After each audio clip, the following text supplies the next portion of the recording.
Lakshmi K Lakshmi K Lakshmi Lakshmi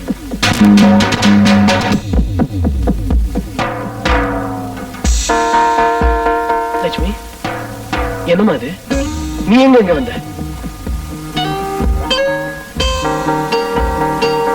நில்லுமா. நீ சொர்க்கத்துல வாழ போறேன் நான் வழி அனுப்பி வச்சேன். இப்படி நரகத்து வாசல்ல இருந்து நிக்கிறிய.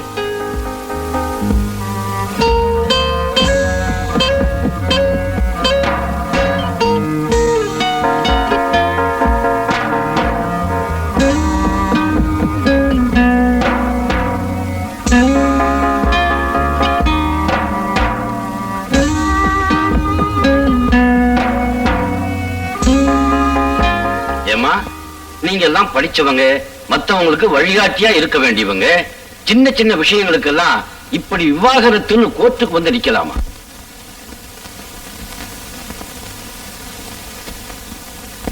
கல்யாணங்கிறது ஆயுதங்காலத்து பயிருன்னு சொல்லுவாங்க. ஆனா இந்த காலத்துல அது 5-6 வருஷம் கூட தாங்க மாட்டேங்குது.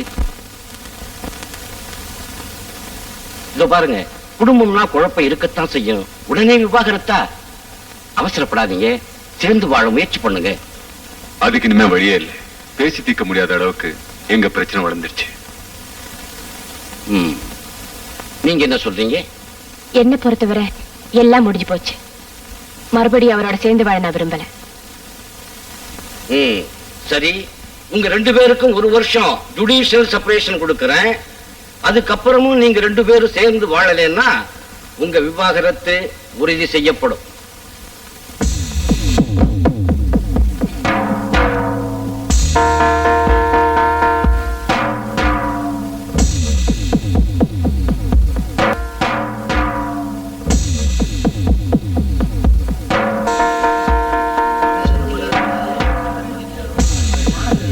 லட்சுமி,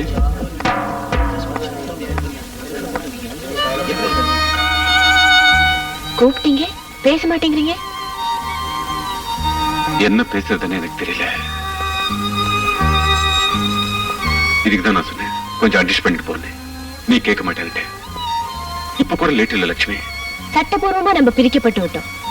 ஆனா மனசால நம்ம பிரிஞ்சு எவ்வளவோ நாளாச்சு. ஆமா, எங்க தங்க போற? பழைய ஹாஸ்டலுக்கு போறியா?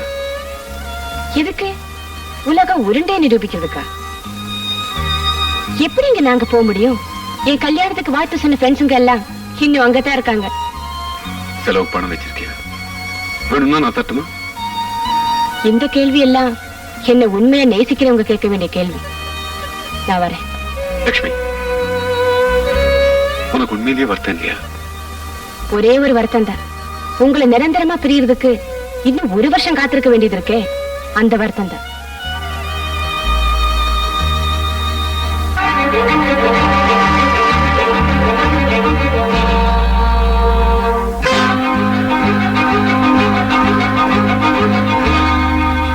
உங்களுக்கு எல்லாம் எதுக்குடா காதல்?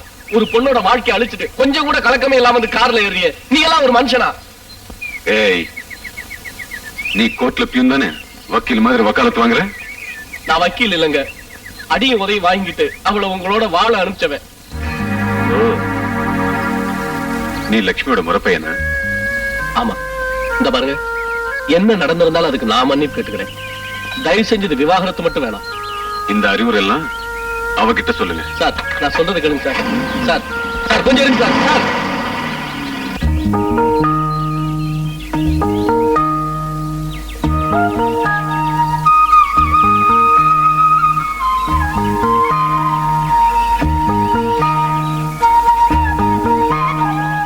லட்சுமி, உன் வாழ்க்கை இப்படி ஆகணும், இதுக்காகவா நான்?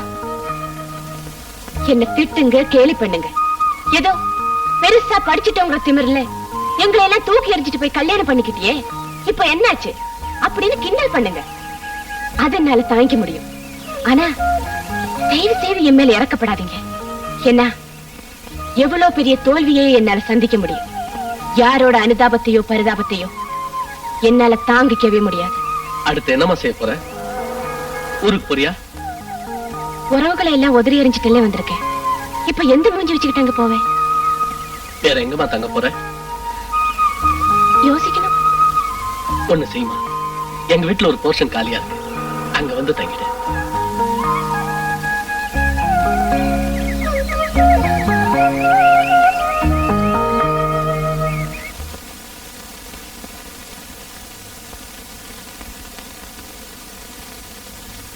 வாழ்க்கைங்கிறது வரவும் செலவும் நிறைஞ்சதுதான்.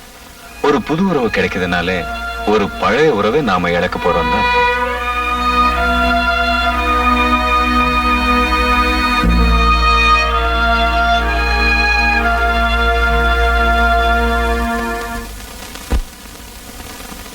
வாங்க போறேன், நேரம் சும்மா நில்லு.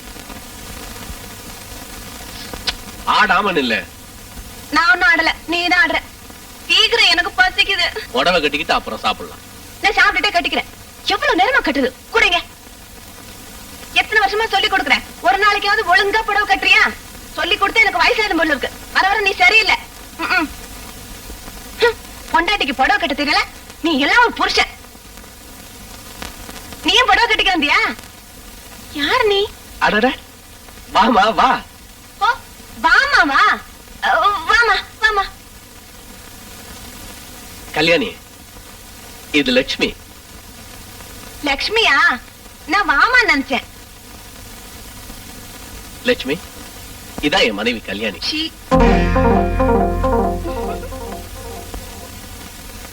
நமஸ்காரம். உனக்கு சொன்ன போர்ஷன் மாடியில இருக்கு, வா போலாம். ஐயோ, மாடிக்க போற, பாத்து போ. அங்க மாடிக்கார போயிருப்பான். உனக்கு டிஃபன் எடுத்து வச்சிருக்கேன், நீ போய் சாப்பிடு. வா போலாம். நான் சாப்பிட போறேன். பார்த்தா வயிறு வலிக்கும்.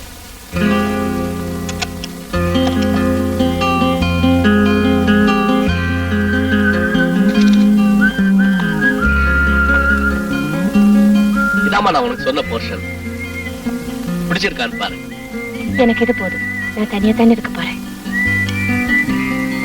நான் எதுக்கு சொல்றேன்னா, உன் புருஷன் வீட்டுல நீ ரொம்ப வசதியா இருந்த.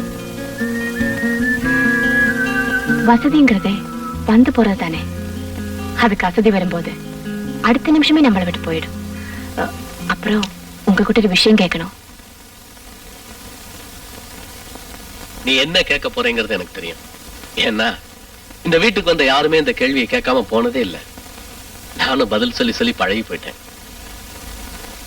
என் மனைவியை பத்தி தானே கேட்க போறேன். நான் அவளை கல்யாணம் பண்ணிக்கும் போது நல்லா தான் இருந்தா. ஒரே ஒரு ஏழை தாத்தாவை தவிர அவளுக்கு இந்த உலகத்துல வேற யாருமே இல்லை. எனக்கு அவளை பிடிச்சிருந்துச்சு, அவளுக்கு என்ன பிடிச்சிருந்துச்சு. 2 பேரும் கல்யாணம் பண்ணிக்கிட்டோம். கொஞ்ச காலம் ஒரு நல்ல மனைவி தான் கணவனுக்கு கொடுக்க வேண்டிய அத்தனை சுகத்தையும் அவ எனக்கு கொடுத்தா. நான் என் வாரிசு எதிர்பார்த்து காத்துக்கிட்டு இருந்தேன். ஆனா என் வாழ்க்கைய அவ வயிற்றுக்குள்ள செத்து போச்சு. என்ன சொல்றீங்க? குழந்தை வயிற்றுல இறந்துருச்சு. அந்த அதிர்ச்சியில அவ மூளை பாதிச்சு அவ இந்த மாதிரி ஆயிட்டா. இந்த உலகத்தை பொறுத்த வரைக்கும் அவ ஒரு பைத்தியம். ஆனா என்னால அப்படி நினைக்க முடியல. நான் என்ன நினைக்கிறேன்னா, அவ வயிற்றுல செத்து போன அந்த குழந்தை வேற எங்கேயும் போல, அவளுக்குள்ளேயே ஐக்கியமாகி அவளே ஒரு குழந்தை ஆயிட்டா. இப்ப நான் பொண்டாட்டியோட குடும்பம் நடத்துற புருஷன் இல்ல, ஒரு பொறுமையில்லாத குழந்தையோட போராடிக்கிட்டு தகப்பேன். போக போக புரிஞ்சுக்குவேன். அப்புறம் ஒரு முக்கியமான விஷயம், இந்த போர்ஷன்ல ஒரு சினிமா கேமராமேன் குடியிருக்கான். அவன் ஒரு மாதிரி டைப், கொஞ்சம் முன்கோவி, முரட்டு சுபாவம் உள்ளவன். அவனை கண்டா எனக்கே பயம். அப்படிப்பட்டவங்களை ஏன் குடி வச்சிருக்கீங்க? அவன் கொடுக்கிற காசுக்காகவா? இல்ல, அவன் வாழ்ந்துகிட்டு இருக்கானே அந்த வாழ்க்கைக்கா. ஒரு நல்ல பொண்டாட்டி இருந்தாலே ஃபேஷனுக்காக ஒரு வப்பாட்டி வச்சுக்கிட்டு இருக்க அந்த காலத்துல செத்து போன மனைவியை நினைச்சு அவன் விட்டுட்டு போன குழந்தைக்காக வாழ்ந்துகிட்டு இருக்கானே அந்த மனிதாபிமானத்துக்கும் உண்மையான ஆண்மைக்கும் தான். மறுபடியும் சொல்றேன், தப்பி தவறி இந்த ரூம் பக்கம் காலடி எடுத்து வச்சிடாத.